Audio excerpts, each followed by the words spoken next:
big audience, or you know, yeah, I think again, it also goes down to that relationship between images. I think it offers an opportunity to produce a body of work rather than a work. Yeah, and to really sort of embrace, I guess, many of the permissions that Tillmans gave, which was to treat your photographs as this sort of raw material, this ever-growing archive, which is then it's in the way that you install it and publish it, that the full.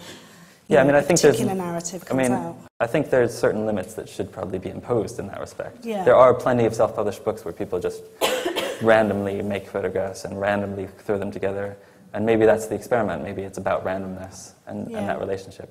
You know, that's fine. I think but sometimes I think it's a matter of kind of intent and.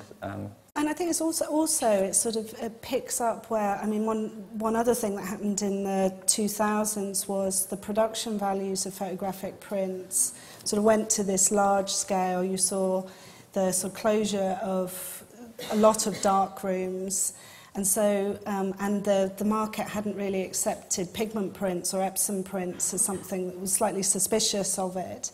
So there wasn't really a sort of democratic way to DIY. Suddenly you had to have a relationship with a printer, and so you had someone sitting by your side doing the digital retouching and the scanning, and so there was like a skills gap, but also then this sort of this way that you weren't allowed to be a sort of amateur or to be playful with the format, because actually it cost you 75, 80 quid to produce a print in one of those dark rooms. So the self-publishing, I think, has sort of stepped in as this area where, you're really there noodling about and having what you were describing as that darkroom experience, making mistakes and experimenting.